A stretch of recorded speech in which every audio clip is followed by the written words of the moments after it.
Good morning, everyone. I'd like to acknowledge that the land we meet on today is the traditional land for the Kaurna people and that we respect their spiritual relationship with the country. Let me please acknowledge the Honourable Reverend Dr Lynn Arnold, AO, Chair of Trustees for the Don Dunstan Foundation, Dr Debbie Faulkner, Acting Director, Centre for Housing, Urban and Regional Planning from the University of Adelaide, Jeff Harris, Executive Director at the Mental Health Coalition in South Australia, and Roseanne Haggerty, the President of Community Solutions in the USA, and a former thinker in residence in Adelaide. She was based here in 2005. Professor Mike Slade, Professor of Mental Health Recovery and Social Inclusion from the University of Nottingham. And of course, Anne Gale, our Public Advocate, great to have her here. But I can't go by without mentioning our Lord Mayor, Martin Haese, and fantastic to have him here today and to be focused on this issue. I appreciate that, Martin. It is an absolute honour to give the official opening address for the third Addressing Homelessness conference.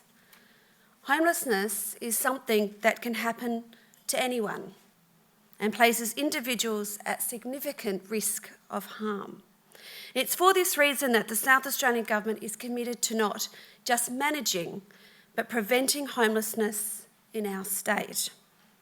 Our government is committed to working with the specialist homelessness services sector to support the delivery of high-quality homelessness services in South Australia that both address and prevent homelessness. To support this outcome, I've been leading work at a national level to pursue funding certainty for the homelessness sector from the Commonwealth Government beyond the current funding agreement.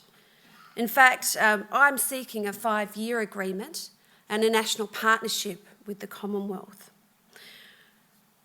While the end of this current funding agreement, which is at the 30th of June next year, brings with it uncertainty to the sector, it also brings about an opportunity to review and reflect on our sector, to consider what is working well, but also what changes we can make going forward to enhance the quality of services for those in our community who are the most vulnerable. We are not considering that there'll be substantial changes in the forthcoming recontracting of the sector, but I think it's always good that we collaborate and work together about what is best in South Australia. We did have considerable reforms in 2009 and they're working well, with a regionalised service system supported by specialist responses to women and children experiencing domestic violence, young people and Aboriginal and Torres Strait Islanders. Likewise, the introduction of the no wrong door approach to homelessness services supported by H2H has ensured South Australia has a well-connected service system that provides clients with access to homelessness services from a range of providers that best suit their need. In addition, South Australia's commitment to recognising children as clients in their own right has ensured our sector delivers tailored responses to children affected by homelessness. And I guess one of the key messages that has stayed with me in my time in this area is many of the adults that we work with experienced homelessness as a child, and we see that cycle repeated. So we must always focus on changing the direction, changing the cycle. We've had some recent initiatives to continue on these foundations of our system. Our government has recently increased its investment in the Multi-Agency Protection Service, MAPS, to bring together relevant agencies to ensure integrated and effective service delivery for those women most at risk through domestic and family violence. We have expanded MAPS to support our non-government specialist domestic violence homelessness services to be part of this response. I know that this sector has a strong history in embedding safety responses to women and children, leaving domestic and family violence situation. And the government recognises that domestic and family violence continues to be the leading reason why women and their children enter into homelessness. In 2015-16, approximately 22% of homelessness funding was targeted to specialist domestic violence service responses. We also know that over 1/3 of these women experiencing domestic family violence access the homelessness sector through a generic youth or Aboriginal gateway. Our integrated, no wrong door approach to women and children is maximising their access to services and safety. Our government has recently released its domestic violence discussion paper, Taking a Stand. We're wanting to have an open consultation with the community on this important issue. Please forgive me, that was actually our response to a situation in 2010, but following on from that is the DV discussion paper, which I hope many of you have had the opportunity to look at and will be open to the 4th of September for you to respond. The DV discussion paper is about an open consultation with the community on this issue, an issue that is everybody's business. When I was growing up, we never talked about domestic violence. What happened behind someone's closed door was their business. We have a cultural change that we must lead. We must lead it for ourselves and our families, our neighbours, to say domestic violence is everybody's business.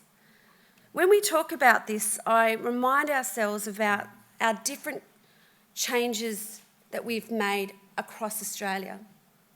Cultural changes in regards to road safety, wearing seatbelts and not having driving under the influence, smoking rates, wearing of sunscreen to cut down skin cancer. These three national initiatives took more than a decade. It took legislation, it took policy, but more importantly, it took us as a nation to say, we don't accept that anymore. If you drive without a seatbelt, that's ridiculous. If you drive under the influence, you're a pariah because you can cause damage. We need the same change for domestic violence. And we're leading that work with our investment in ANROS and Our Watch. And our DV discussion paper opens that up. So I ask all of you to make sure you have the opportunity to read that paper. We've put forward 8 different areas we believe we need to address, and we'd like to go further from that about how we can make this everybody's business, backed up by legislation, policy and cultural change. I've talked about our continuing work with the homelessness sector. We know that there are opportunities to improve our services further. In particular, my department will be working with the sector over coming months to lead a consultation process with key stakeholders. We want to enhance the specialist homelessness services sector to respond to those who are homeless or at risk of homelessness within our community. I had a really great conversation with Roseanne Haggerty regarding the use of data and real-time data. And while we do have our system of H2H, homeless to home, and that was a significant increase, there is the opportunity to have real-time live data, and I'm interested in seeing what we can do with that. We know that we've seen an increase in the numbers of people sleeping rough and a growth in the number of clients with chronic health issues who are not well linked with health services. And many of you will be aware in recent weeks we've experienced some of the coldest nights with significant wind and rain. In partnership with the non-government sector, a winter response was implemented that provided additional emergency shelter and extended hours for services, giving people access to meals, laundry facilities, bathroom amenities, especially on weekends.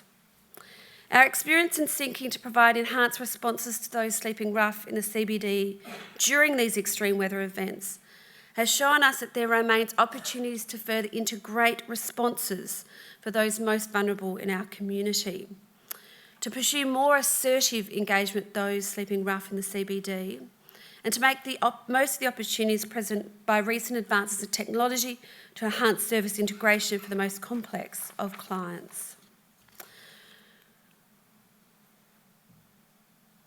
We know that support, intensive support, can work.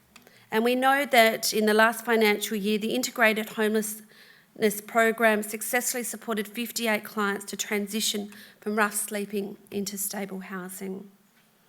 We also know that supported homelessness responses for those experiencing mental health issues are critical to the homelessness sector, with close to a third of the 22,000 people receiving assistance from South Australia's specialist homelessness services providers last year reporting experiencing mental health issues. Through the Mental Health Supportive Housing Initiative, we have 262 supportive housing tenancies dedicated to those with mental health conditions. This initiative provides mental health nominated tenants with a package of support, including stable and affordable housing and access to flexible and individualised support services. This collaboration of homelessness services with mental health service providers is essential to our ability to effectively respond to the complex needs of this group. With mental health supportive housing tenancy, just one example of how this can be done well. Being the Minister for Social Housing is a very big portfolio. And I've spoken many times in forums where we talk about our greatest needs. We often end up talking about education and health. And by no means do I dismiss those areas. But if you don't have stable housing, how can you do any of those other areas? How can you care for your health? How can you make sure you're sending your children to school? How are you going to engage in employment? While I remain the Minister for Social Housing, and I very much enjoy this portfolio, that is the message that I will continue to share with my Cabinet and in national housing meetings. Housing must come first, because without that stability, you can't move forward. Yesterday, under my portfolio of Minister for Youth, I was very pleased to present a brand new project, the Regional Homelessness Intervention Project, in conjunction with the University of South Australia, Uniting Communities and SYC.